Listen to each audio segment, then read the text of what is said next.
정부의 국사교과서 국정화 전환 문제가 바람잘 날 없는 우리 정치권의 또 하나의 뜨거운 감자로 부상했습니다. 이런 가운데 총선 공천 룰을 둘러싼 여야의 당내 갈등은 새로운 국면으로 접어들고 있습니다. 정호김 전 새누리당 의원, 김유정 전 새정치민주연합 의원과 정치권의 이슈 이야기해보겠습니다. 두 분 어서 오십시오. 네, 안녕하세요. 정부가 이른바 단일 국사교과서라는 이제 명칭을 쓰기 시작했는데 이 부분을 놓고 여야가 좀 강하게 대립을 하고 있습니다. 정 의원님, 사실 지금 이 시점에서 정부가 다음 주에 이제 구체적인 계획을 발표하겠다라는 입장까지 내놓았는데 어떻게 보십니까? 그 나라의 역사를 아는 것은 그 민족 내지는 국민의 뿌리를 찾는 일이기 때문에 매우 중요하죠. 그런데 우리 민족의 역사에 있어서 우리 국민들 사이에서도 아직까지도 일관성 있게 합일점을 못 찾은 부분이 우리나라 역사의 근현대사 부분이에요. 그래서 만약에 단일 국사를 만들겠다 하면 그 역사적 사실에 대한 해석이 아니라 사실 그 자체를 기록하는 것으로 해가지고선 이게 또 다른 정치적 논란이 안 되도록 할 필요가 있지 않을까, 이런 개인적 생각이 있습니다. 네, 김 의원님 어떻게 평가하십니까? 도대체 21세기의 대한민국에서 왜 또다시 국정교과서 문제가 나오는지에 대해서 상식적으로 납득할 수 없다, 이런 말씀을 먼저 드리고 싶고요. 지금 뭐 청와대 새누리당 할 것 없이 굉장히 이 교육부에 압력을 가하고 있는 정도인데, 그래서 뭐 견딜 수 없을 정도다, 압박이, 뭐 이런 얘기도 나오고 있습니다. 그런데 이 국정교과서는 지금 유신체제 하에서 1974년부터 지금 40년 넘게 그 국정교과서 체제를 유지하다가 2007년에서야 이제 다시 또 이제 이 검인정 체계로 돌아오지 않았습니까? 네. 그러면 적어도 그 타당성과 합리성을 가지려면 한 40년은 해봐야죠. 이제 불과 몇 년 지났습니까? 그러면서 이제 무슨 폐해가 있다는 등, 반 대한민국 사관을 가지고 있다는 등 이런 얘기 하고 있는데, 그러면 이 국정교과서 그 국정화에 반대하고 있는 지금 이 서울대 역사학과 교수들을 포함해서 학부모, 교사, 뭐 국민들 5만 명 넘게 이 서명한 모든 분들이 반 대한민국 사관을 가지고 있다는 것인지, 네, 이에 대해서 답해야 할 것이고요. 그리고 이 친일 독재를 미화하려는 이 과거 회기적인 이런 정말로 잘못된 발상이다라는 것이 건전한 상식을 가진 대한민국 국민이라면, 네, 가지고 있는 이 판단이라고 생각합니다. 더군다나 다른 모든 부분에서는 무슨 뭐 글로벌 스탠다드 이러면서, 네, 쫓아가려고 하지 않습니까? 선진국의 기준을. 그런데 선진국의 대다수 나라에서는 이 검인정 체계 혹은 그 자율에 맡기는 그런 시스템을 다 도입을 하고 있고, 오직 북한, 방글라데시를 포함한 정말 그 몇몇 그 이슬람교 국가들, 또 독재 국가들, 내전 중인 나라들, 이런 소수 국가를 제외하고는 전부 다 자율적으로 시행하고 있거든요. 네. 그래서 어떤 부분은 선진국을 쫓아가고 어떤 것은 이렇게 획일적으로 가려고 하는 것인가.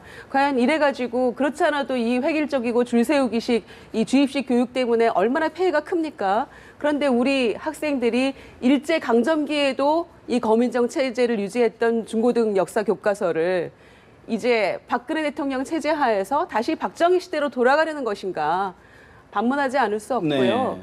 그리고 이 검인정 체제를 오히려 더 자율적인 것으로 바꿔야 한다는 국민의 목소리, 야당의 목소리에 귀를 기울여야 한다고, 네, 생각합니다. 이런 반론에서 어떻게 보십니까? 일부 동감하는 부분이 있습니다. 그러니까 역사라든지 또는 지금 그 특히 근현대사 부분과 관련해 가지고 같은 역사학자임에도 전혀 다른 주장이 나오고 전혀 다른 해석이 나오기 때문에 그런 우려가 있는 것을 충분히 이해할 수 있고요. 그러나 이제 아주 극단적인 게 있죠. 예를 든다면, 네, 6.25 전쟁에 대해서 어떻게 기술하는가, 이런 거는 거의 국민의 100%가 이거는 북한에 의한 침략이라는 거에 대해서는 뭐 분명한 사실로서 인정을 없는데, 하지만 문제는 뭐냐면 근현대사의 기간이 짧고, 특히 1945년 우리가 광복 이후에 우리의 그 현대사를 개진하는 과정에서 짧은 산업화 그리고 민주화의 과정에서 여전히 논란이 되는 여러 가지 역사적 사건이 있는데, 과연 이것을 어떻게 일관성 있게 기술할 것인가에 대해서 역사학자 차원에서의 고민이 더 필요할 것 같고요. 이거를 정치적 정책적 차원에서 무리수를 두게 된다면 지금 김 김유정 의원의 그 주장처럼 또 여러 가지 논란이 제기될 수 있는 거는 불을 보듯 뻔합니다. 그렇기 때문에 아까도 말씀드렸듯이 네. 분명한 사실에 대해서는 기술을 하되 같은 사실을 가지고도 해석이 다른 부분이 있습니다. 물론 이제 북한 부분은 빼고요. 예를 들어서 남북한의 체제 경쟁에서 대한민국이 승리했다. 이런 건 아주 명확하거든요. 그렇지만 여전히 그 친일의 문제라든지 이런 부분에서 예민한 문제들이 있습니다. 이거는 뭐 좌파, 우파의 문제도 아니고요. 그 역사적 사실을 얼마만큼 객관적으로 기술하느냐. 네. 그 문제에 따라서 국정교과서 문제가 국민들로부터 설득력이 있느냐 없느냐가 판단이 될 네. 거라고 생각이 듭니다. 한 말씀만 덧붙이면요. 이 역사교사의 80% 이상이 국정교과서를 반대하고 있습니다. 그리고 17개 시도 교육감들 중에서 15명이 반대를 하고 있어요. 그 점만 봐도 지금 그 정부 여당이 얼마나 잘못된 방향으로 가고 있는가를 여실히 보여주고 있다고 생각을 하고요. 네. 또 하나 뭐 결론적으로 말씀드리고 싶은 것은 이런 식으로 해서 어떻게 일본의 역사 왜곡에 우리가 바른 목소리를 내면서 대항할 수 있을 것인가 스스로 되돌아봐야 된다고 생각합니다. 사실 이런 그 부분은 제가 좀 말씀을 드리고 네. 싶은데요. 그 17개 시도 교육감 내지는 이제 그 역사 교사들 바로 이런 부분 때문에 역사 왜곡 논쟁이 나온 부분이 있습니다. 그렇기 때문에 그런 문제를 또 국정화로 해결하려는 이 문제에 대해서 제가 지적을 한 것이고요. 그렇기 때문에 이 지난한 논란을 끝내기 위해서는 뭐 고대사라든지 중세사는 문제가 안 됩니다. 근데 근현대사에 대해서 분명히 입장 차이가 있고 그것 때문에 우리 사회에 이념 갈등이라든지 남남 갈등이라든지 세대 갈등이 벌어지는 그 핵심이 바로 이 역사의 문제인데 아까 제가 모두에 말씀드렸듯이 그럼에도 불구하고 역사는 우리의 뿌리고 우리의 뿌리를 몰라서는 미래가 보장되지 않기 때문에 그 부분을 어떻게 객관화할 수 있는지 그리고 정확한 사실에 근거해서 네. 이것이 될 수 있도록 하는 노력이 필요하다라는 말씀을 드리는 네, 거죠. 알겠습니다. 사실 역사 교과서 부분은 이른바 이제 좌편향 논란인데 일종의 사실 이번에 국정감사기관의 방송문화진흥위원회의 고영주 이사장의 발언 이건 또 이른바 우편향 논란이 일고 있는데 먼저 국정감사장에서 있었던 발언 한번 들어보시고 대담 이어가겠습니다. 노무현 대통령께서는 공산주의자입니까? 저는 민중민주주의자라고 말씀드렸습니다. 그러면 변형된 공산주의자입니까? 예, 저는 그렇게 봤습니다. 김 의원님, 자 지금 뭐 문재인 대표에 대해서 변형된 공산주의자다. 또 이른바 박정희 전 대통령, 뭐 노무현 전 대통령에 대해서도 뭐 극단적인 발언을 했는데 어떻게 평가하고 계십니까? 글쎄 이제 같은 언어를 사용하고 있어도 이렇게 서로 이 소통이 안 되는구나. 무슨 말인지 도무지 알아둘 수 없는 얘기를 하고 계시는데요. 오늘 저희 이제 새정치민주연합의 의총도 긴급 의총을 열어서 네.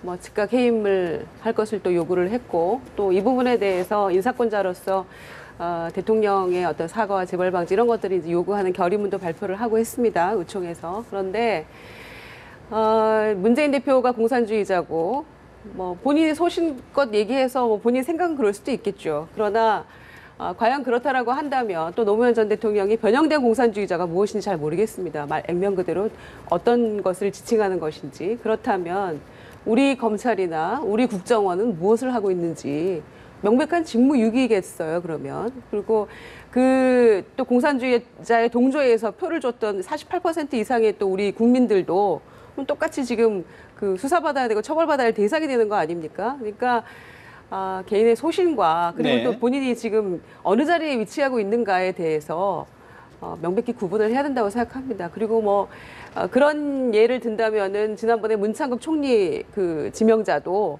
마찬가지 아니겠습니까? 그분이 그렇다고 해서 본인의 소신을 꺾지 않았잖아요. 그러면 그런 분들은 이런 그 지위를 맡지 않는 네. 것이 저는 맞다고 생각하고요. 그리고 더 이상의 분란과 이런 그 문제를 일으키지 말고 스스로 사퇴하는 것이 가장 옳은 해결책이라고 네. 생각합니다. 박정희 전 대통령에 대해서도 공산주의였지만 전향을 했다 이런 표현까지 했습니다. 어떻게 보십니까? 우선 이제 그 국회에서 지금 벌어지는 공박인데요. 네. 어찌됐든 노무현 전 대통령에 대해서 변형된 공산주의자라고 말한 것이 문제가 되고 이것이 이제 강력 비판을 받는 걸로 봐서는 우리의 헌법적 가치가 자유민주주의고 시장경제고 공산주의자는 상당히 부정적인 것이다라는 거에는 초당적인 합의가 있는 거 아닌가 이제 이런 생각이 들고요. 또 한 가지는 우리 국민의 일각에서 극자와 극우로 나누어져 가지고 이념 논쟁을 벌이고 이것이 극단적인 그 싸움으로 치달할 때 오히려 정치권에서 이거를 말리면서 네. 조율을 해야 될 상황인데 오히려 정치의 한 가운데서 국민이 걱정하는 수준으로 저런 식의 논란이 벌어진다는 것에 대해서는 참 민망하다라는 생각이 들고요. 그다음에 이제 저분이 박문진 이사장이잖아요. 네. 그럼 적어도 국감의 현장에서는 박문진 이사장에 그 맞는 그런 정책적인 질의응답이 있어야 되는 것이 아닌가 이런 생각이 들고요. 맞습니다. 우리 헌법에 보면은 사상의 자유가 있고 의사 표현의 자유가 있는데 실질적으로 그동안에 그 소위 이념의 왼쪽에 있는 사람들의 좌편향에 대해서 이념의 오른쪽에 있는 사람들이 그 좌편향을 지적을 했다면 역시 이념의 오른쪽에 있는 사람들도 우편향으로 가는 것에 대한 자기 성찰이 필요하다는 생각이 듭니다. 저는 이거 양비론도 아니고 양시론도 아닌데요. 저도 제 나름대로 제가 가지고 있는 이념이 있습니다. 그것에 대해서는 자유롭지만 적어도 국감의 장에서 이념 논쟁을 벌이기보다는 네. 제대로 된 방송 문화의 정착을 위한 날카로운 질문이 있어야 되고 그거에 따른 적절한 답변이 있어야 되는데 네. 이런 식의 논란이 정치의 장에서 여전히 계속된다면 지금 뭐 국제사회에서 우리만 빠진 TPP가 지금 통과가 돼가지고 이렇게 정말 전격적으로 돌아가는 21세기 사회에서 우리가 19세기 말 20세기 초에 그 우리 스스로 자행했던 그런 시행착오, 역사적 시행착오를 또 겪지 말라라는 네. 법이 어디 있겠습니까? 그래서 그런 면에서는 참 그 자성과 반추가 필요하다라고 어쨌든 보여집니다. 본질을 떠난 어떤 논란 공방이다 그런 말씀이신 것 같고 다른 이야기를 좀 한번 해보겠습니다. 사실 여야가 내년 총선에 공천 룰을 놓고 지금 뭐 당내 갈등이 있지 않습니까? 사실 먼저 새누리당 상황이 좀 더 심각해 보이는데 지금 당내 갈등이 어느 정도 뭐 좀 수습됐다? 조정 국면이다 이렇게 봐야 될까요? 어떻게 보십니까? 저는 지금 뭐 당내에 있지 않고 그 당원으로서 당 밖에서 이 문제를 지금 관전하고 있는 상황인데요. 그 당의 현실이라든지 정치의 속성으로 볼 때 이거는 소강 상태지 수습됐다고 보이기는 상당히 어렵고요. 이게 지금 그 소위 내년 총선이라든지 그 후에 뭐 대선과 같은 선거와 직접적으로 연동이 있고 다들 자기네들의 정치적 이해가 걸려 있다고 생각을 하기 때문에 그 이해에 따라 움직이기 때문에 아직도 굉장히 폭발성을 가지고 지금 수면 아래 잠복돼 있다 이렇게 볼 수가 있을 것 같습니다. 네. 어떻게 보십니까, 김민희? 그래서 다들 뭐 잠깐 그 숨고르기 하는 거 아니냐 뭐 이런 표현들도 사용을 하시던데 제가 판단하기에는 이제부터 전쟁은 시작이다 네. 이렇게 보여집니다. 그리고 지금 금명간의 이 공천 뭐 특별기구인가요? 네네. 이름이 그게 이제 발족을 하면 지금 논란이 되고 있는 우선 추천제라고 쓰고 전략공천이라고 부르고 있는 이 새누리당의 당원 당규에 대한 논란 계속될 것 같고요. 청와대하고는 일면 뭐 전략적인 휴전 상태 네. 내지는 표면적인 봉합 이런 정도로 보입니다만 지금 새누리당 내부에서 친박이나 소위 또 김무성 대표계로 분류되는 뭐 비박계 의원들의 이 서로 주고받는 공방 네. 또 이 공중전 이런 것들을 지켜보면 이제는 며칠이 지나서 이 특별기구가 발족을 해서 정상적으로 이제 가동이 된다면 네. 활화산처럼 이게 불타오르겠구나 그런 생각을 하게 되고요.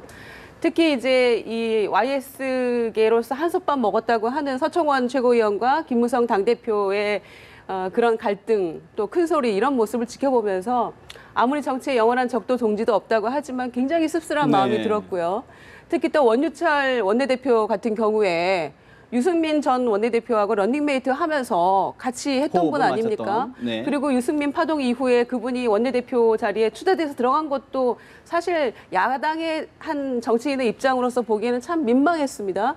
그런데 이제는 신친박계로 분류돼서 아주 그냥 호위무사처럼 그렇게 발언하시는 모습을 보면서 새누리당이 참 만만치 않구나. 그리고 이 갈등은 쉽게 꺼지지 않겠구나 이런 생각하게 됩니다. 사실 뭐 당내 새누리당 당내가 이른바 좀 전에 말씀 주셨던 것처럼 신친박계가 나서면서 좀 분화되고 있다. 좀 이런 이야기가 나오는데 어떻게 보십니까? 분화된다기보다는요. 그동안 이제 친박 비박 했지만 그 비박의 응집력이 얼마만큼 허술했는가라는 거를 그대로 지금 보여주고 있고요. 저는 사실 당내 개파전에는 별로 관심이 없습니다. 그런데 총선 때마다 아마 그 새정치민주연합도 마찬가지일 것 같은데 자기적인 이 공천이 얼마나 많은 희생과 그다음에 정치의 그 퇴행을 가져오는지에 대해서는 다들 공감하고 있었고요. 그리고 그래서 바로 대통령 선거 때도 양 그 당의 후보들이 오픈 프라이머리 하겠다라고 기치를 내건 것이었고요. 물론 지켜지지 않고 네. 있지만은요. 그리고 또 새누리당의 당대표가 바로 그 오픈 프라이머리를 공약으로 해갖고 경선에서 그 선출이 된 것인데 지금 이 오픈 프라이머리의 운명을 보면 우리나라 정치 현실이 참 얼마나 그 냉혹하고 정말 자괴감이 들게 만드는 것인가 하는 부분이 있고요. 또 하나는 적어도 그 공천권을 내려놓고 자신들의 기득권을 내려놓고 정말로 국민에게 그 권리를 돌려주겠다라는 의도가 있다면 그 명분에 대해서 실천하는 모습도 보여주는 것이 그 책임 공당의 모습이 아닌가 이런 생각이 들고요. 그리고 실질적으로 뭐 특별기구가 나오건 당원 당규가 어떻든 간에 가만히 보면은 결국은 배지를 달고 있는 기득권자들이 자기네들에게 가장 유리한 방법이 무엇인가를 찾아가는 수순이 아닌가라는 생각이 드는데 과연 국민들은 그럼 지금 현재 당내에 있는 사람들이 다시 선거에서 승리하기를 바라는 것인지 아니면 새로운 정치 지형을 만들기를 바라는 것인지 그럼 당에서 그 국민들의 요구에 부응해서 할 수 있는 것은 무엇인지 이런 여러 가지 부분에 대해서 곰곰이 진짜 곱씹어보게 만드는 지금 현상을 보이고 있고요. 이 여당이 결국은 이제 수권 정당으로서 그리고 책임 여당으로서 이런 부분에 있어서 뭔가 국민에게 자기 것을 내려놓는 모습을 보여주면서 정치가 진화하지 않는다면 뭐 1987년에 민주화가 되었다고는 하나 그런 어떤 그 상당히 비민주적인 발상 또는 그런 관성이 계속되지 않을까 하는 우려감은 있습니다. 그렇다 그러면 지금 굉장히 현 시점에 대해서 상황을 좀 날카롭게 지적을 해 주셨는데요. 청와대나 친박계도 개혁하자. 또 지금 이른바 비주류인 김 대표도 개혁을 하자. 전략 공천 않겠다. 이렇게 좀 같은 명분 싸움을 하고 있는데 해법은 어떻게 찾아가야 된다고 보십니까? 어찌됐든 청와대가 네. 요번에 청와대 참모에 대한 전략 공천은 없다라는 부분은 분명히 한 것 같습니다. 그리고 정치라는 것은 사실은 그 사람들의 의도가 뭔지는 아무도 모릅니다만은 어떤 결과를 가지고 우리가 이야기는 할 수가 있습니다. 그래서 그런 부분에서는 바람직한 방향으로 가고 있지만 여전히 당내에서 소위 그 친박과 비박 간의 그런 공천 룰과 관련해 가지고 그 전쟁은 끝나지 않은 것 같은데요. 자신의 정치적 이해가 아니라 정말로 그 공정 경쟁, 그 공정 경쟁의 차원에서 국민들이 원하는 후보를 뽑기 위해서는 무엇이 돼야 될지를 좀 그 뭐라 그럴까요? 그 객관화해 가지고 문제를 그 바라다보는 그러한 시각이 있을 때 그 일반 여론으로부터도 호응을 얻지 계속 이렇게 집안에서 싸움이 나는 것 같은 그리고 아까 우리 김 의원님 말씀하셨듯이 과거의 민주주의 또는 민주화 세력의 대표 주자라고 할 수 있는 서청원 대표 그리고 김무성 대표의 그 두 거물들의 그 볼썽사나운 모습을 보면서 많은 국민들이 새누리당에 대해서 무엇을 생각했을까 하는 생각을 하면 정말 낯이 뜨거워지는 상황이죠. 어떻게 보십니까? 그러게요. 서청원, 김무성 이 두 대표, 뭐 전 대표 그러시죠. 나란히 옆에 앉아서 참 그렇게 거친 표현을 쓰면서 얘기하기 참 어려울 텐데 역시 맷집들이 있으신가 뭐 이런 생각도 들고요. 국민적 비난이나 이 비판 시선은 별로 두려워하지 않으시는구나 이런 생각도 아울러 합니다. 또 한편으로는 얼마 전까지는 저희 새정치민주연합 내부에 이제 여러 가지 문제, 친노 비노 문제 포함해서 여러 가지 문제가 많았었는데 그래도 역시 집권당은 집권당이다 이런 생각이 드는 게 뭐 콩 10번 구르는 것보다 이 당내 갈등으로 호박 한 번 구르니까 이 모든 정치권의 이슈가 그쪽으로 옮아가는 것 같아요. 그러면서도 한편으로는 청와대에서 이 한 발 빼서 지금 이렇게 뭐 3인칭 관찰자적 시점에서 일은 다 지금 해놓고 이렇게 바라보고 있는 그런 느낌이 드는데요. 그러니까 대구 가서 이미 다 그 대통령의 의지는 보여주신 거 아닙니까? 그리고 뭐 전략 공천 없다 이러지만은 친박계에서는 여전히 끊임없이 TK도 강남 3구도 예외는 아니다. 우선 공천제 뭐 포함할 수 있다 이런 식의 사인을 계속해서 주고 있고 요구하고 있고 발언들을 날마다 네. 지금 쏟아내고 있는데요. 그런 상황이기 때문에 실제로 정 의원님 말씀하신 것처럼 이 뭐 비서진들의 전략공천은 없다 이렇게 판단할 수도 있겠지만 네. 이미 대통령의 의지는 TK 지역에 보여준 것이기 때문에 누가 나중에 추가적으로 나가서 출마를 하더라도 그 의지는 여전히 그 박근혜 대통령에 대해서 의중으로. 그렇죠.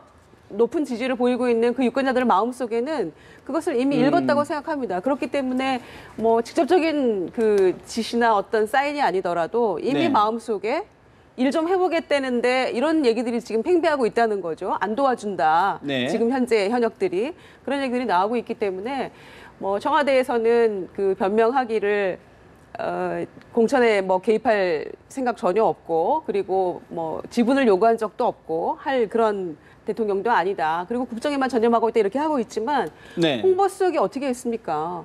양당 여야 대표가 합의한 안심번호제에 대해서 바로 그냥 조목조목 매우 치밀하게 다른 국정 현안에 대해서도 그렇게 해주면 얼마나 감사하겠어요. 그런데 그 부분에 대해서 그렇게 치밀하게 조목조목 반대하고 안 된다 불가로를 폈는데 대통령의 의중을 반영하지 않고 홍보수석이 마음대로 할 수 있습니까? 그 네. 자리가 어떤 자리인데요. 그래서 그런 것들을 지켜보면서 청와대는 일단 할 얘기는 다 했고 관망하고 있지만 네. 역시 그 친박과 비박계의 전선에서 뒤에서 지켜보고 자유롭지 못하다. 있고 그렇죠. 그래서 이미 뭔가 이 사인을 계속해서 보내고 있는 것이다 이렇게 생각합니다. 지금 사실 새정치민주연합도 지금 통합행동이라는 중도, 이른바 좀 거리를 두었던 중진 의원들이 지금 목소리를 내고 있지 않습니까? 그러면서 또 갈등이 좀 촉발되는 것 아니냐 이런 우려가 있는데 그런 중진들의 우려, 움직임 어떻게 보고 계십니까? 네. 걱정이 많죠. 사실은 남 걱정할 때가 아니라는 그 말씀에도 네. 저는 뭐 동의합니다. 그런데 통합행동 8인 네. 이제 구성이 됐는데 일단 소위 빅텐트라는 그 안에서 통합하자는 거죠. 함께 가야지 이기지. 그렇지 않으면 우리 모두 전멸이다라는 그런 위기감 속에서 만들어진 것이고요. 적어도 1월까지는 통합 전대가 이루어져야 된다라는 것이 이제 박영선 전 대표를 네. 포함한 이분들의 이제 일성이신데 이미 천정배, 박주선 두 의원은 거부했어요. 그런 의견에 대해서. 그리고 제가 알고 있기로는 이 통합행동 내부에서도 일단 그런 조기 통합 전대론에 네. 대해서 이견이 서로 있기 때문에 우선은 그 내부에서의 어떤 조율이 우선이지 않을까 이렇게 생각을 하고요. 또 하나는 문재인 대표가 이제 재신임 받은 지 네. 얼마 안 됐는데 또다시 이제 이 통합 조기 전대론을 수용할 것인가의 문제가 있고 그다음에 탈당하신 분들에 대해서 복당하지 안 시킨다 이런 또 혁신위의 안이 지금 바로 엊그제 통과가 됐거든요. 그런 부분들에 대해서 뭐 통 크게 통합하고 다 같이 의지가 모아지면 털고 나갈 수도 있겠지만 굉장히 어려운 부분들이 남아 있다고 생각합니다. 그래서 일단은 통합행동 내부의 어떤 이견 조율이 조금 있어야만 네.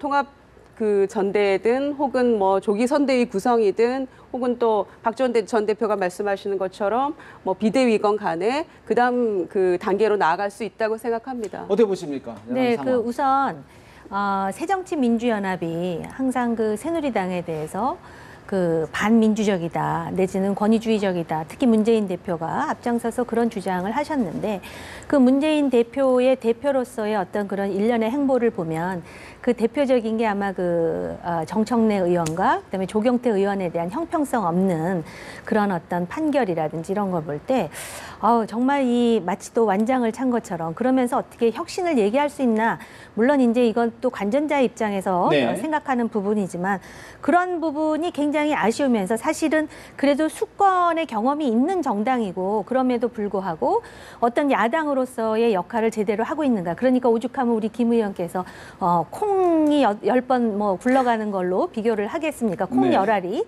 그래서 그럼에도 불구하고 그러면 또 비노계가 단합을 하느냐.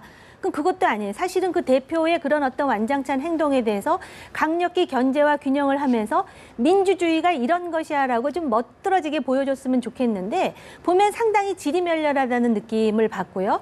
그리고 비노계가 지금 똘똘 뭉쳐서 뭐 통합 행동이라고 했습니까? 뭐가 됐든 간에 어떤 그런 그 응집력 있는 행동을 보여줄 때 친노계도 긴장을 하면서 뭔가 이렇게 야당으로서의 어떤 야성을 제대로 보여줄 텐데 보면은 그 비노계가 과연 단합할 수 있는가? 아니라 과연 문재인 대표를 견제할 수 있는 그런 어떤 큰 세력으로서 성장할 수 있는가 이런 회의감이 들어요. 그래서 사실 그 여러 가지 뭐 명칭이 많지 않습니까? 뭐 지금 말씀하신 통합행동도 네. 그렇고 빅텐트도 그렇고 그래서 수순이 이렇게 해서 궁극적으로 뭐 오늘은 또 뭐 손학규 전 대표가 결국은 톡을 해서 나와서 대선 후보가 될 것이다 여러 가지 이야기들이 나오는데 국민들이 그거에 대해서 그렇게 관심을 보이지 않는 이유는 그동안 너무나 많은 그런 어떤 자잘한 그런 어떤 잽이 날라오고 그랬었는데 정말로 이렇게 눈이 확 띄어지는 어떤 역사적인 정당사의 하나의 그 분수령이 될 그런 상황은 보이지 않고 그러다 보니까 이제 여당에서 이런 공천과 관련해 가지고 이런 그 불협화음이 생기니까 다시 주목하게 되고 여당으로 네. 이런 상황이 계속되면서 사실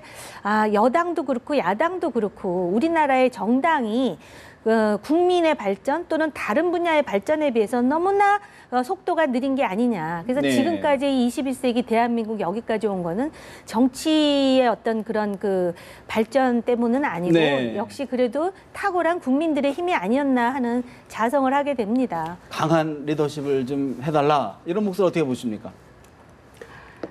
강한 리더십이 비노 그 의원들에게 하는 그런 강한 리더십입니까? 아니면은 문재인 대표에 대한 강한 리더십을 문재인 요청하시는 대표에 것 대한 같은데. 강한 리더십. 네. 그래서 이제 뭐 두 가지 다라고 할 수 있을 것 같고요. 저희 이제 이 야권 쪽에서 얘기하기를 이 비노계에는 구심점이 그렇게 강하게 없다. 그러니까 소위 친노의 이해찬 의원 같은 분이 없다. 그래서 제각각 골목대장만 있을 뿐이지 그거를 한데 규합해서 제대로 한번 싸워서 혁신하는 그런 방향으로 갈 수 있는 경쟁력이 지금 없는 거 아니냐라는 어떤 그런 이제 자조 섞인 목소리도 나오고 있는데요.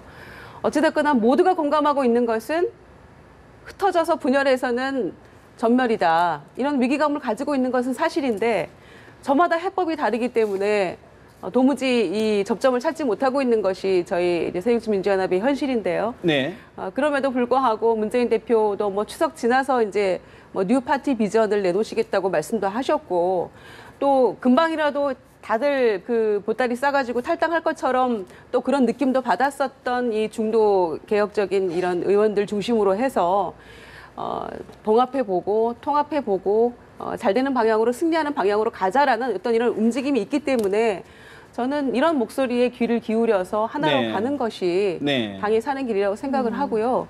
특히 또 이기는 정당 만들겠다고 했던 문재인 대표 아니십니까? 그리고 전당대회 통해서도 야권에서 대선 후보 지지 1위인 내가 이기는 정당을 만들 수 있다라고 하셨기 때문에 저는 그때 전당대회 때 보여줬던 그런 자신감 있는 모습으로 정말로 국민이 공감하고 납득할 수 있는 네. 그런 해법을 반드시 제시하셔야 된다고 생각합니다. 알겠습니다. 오늘 말씀은 여기까지 좀 드려야 될 것 같습니다. 두 분 말씀 고맙습니다.